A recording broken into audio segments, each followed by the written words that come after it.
Well, it's finally happened. The executive in Northern Ireland have stopped all EU checks at the Irish Sea. This was followed by the resignation of the First Minister.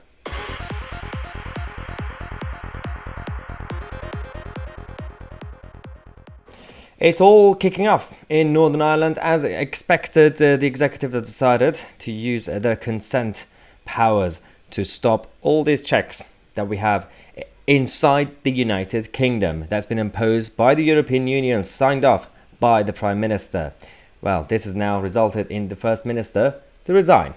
The consent principle is a cornerstone of the Belfast Agreement, and it is my earnest desire that all sections of the community will soon be able to give consent to the restoration of a fully functioning executive through a resolution. This is creating a bigger problem for the other side because, of course, now that we've had Paul Givan resigning as the First Minister, the Deputy First Minister as well, Michelle O'Neill from Sinn Féin, has to resign as well. That's how the agreement of the executive works, which means the government and the whole authority of Northern Ireland is on the brink of collapse.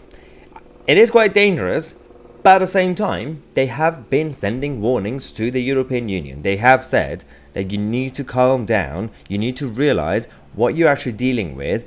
Do you actually trust us or not? Is this actually about the standards of food standards and products and the goods that we are sending potentially to the Republic of Ireland? Or is this just a political game? Now, on the plus side, the one good thing that the UK government are doing, Brandon Lewis, the Secretary of State for Northern Ireland, has come out to say, we're not getting involved. It's the decision of Northern Ireland. Obviously, this is a matter for the Northern Ireland Executive. It is something that is within their legal remit. Obviously, we'll be looking at the outworkings of that, exactly what the legal advice is that Edwin has taken. But this is one of the frustrations is, this I have to say, is something we have been saying to the European Union for some time, was the kind of thing that we could see happening. It's exactly the sort of thing. I'm not even a big fan of Brandon Lewis and the way the policies have been going on from the, of course, Downing Street and Cabinet Office.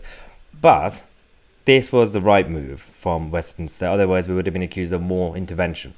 On the other hand, you have the Republic of Ireland and the European Union knocking on our door in Westminster saying that, well, you need to interfere. It's your fault. But firstly, considering people like Simon Coveney and all the others who are coming out to say that we need proper checks, we need checks at the Irish Sea.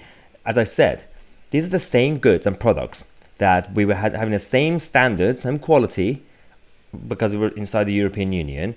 And now that we left the EU, are you actually claiming that our products do not meet your standards? Firstly, our standards are now higher than yours anyway.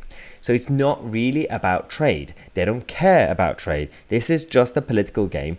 And it's always been about a political game when it comes to the EU and Ireland. If a political decision is taken by a minister in Northern Ireland to stop all checks in ports on goods coming across the Irish Sea, coming into Northern Ireland, that is effectively a breach of international law. And I would remind everybody that the protocol is part of an international agreement. This was always a trap. As I said, when was it? 3 years ago? 2-3 years ago? That this was always supposed to be a trap. Whether it was under the name of the backstop with Theresa May, or they changed it to backstop 2.0, the Northern Ireland Protocol under Boris Johnson, it's the same thing. They always wanted to trap us. And this is where we have to be stronger to actually use it against them.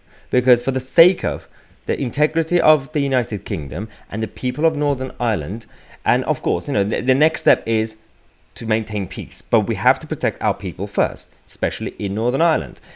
Because we're not causing trouble. People in Northern Ireland are not causing trouble. It's the Republic, it's the European Union who are causing trouble. What are you going to do? Are you going to build a wall between the Republic and Northern Ireland? Because we're not going to do it. Northern Ireland, the executive, are not going to do it. So it's going to be, and the Republic have already said they're not going to do it. It's the same argument we've had 3 years ago. So it's going to be, Brussels sending people from the European Union to actually come and build a wall or build some sort of fence? Nonsense. Stop this game because it's getting dangerous and it's actually completely undermining everything that we've worked for until now. Because we have other problems across the world and you guys are fighting over whether you can trust British soil or British meat or whatever we're sending to potentially to the Republic of Ireland. We're going to come back with more updates for you guys because it's going to be a very, very busy day. So subscribe to the channel. I'm Tousi and we are the media.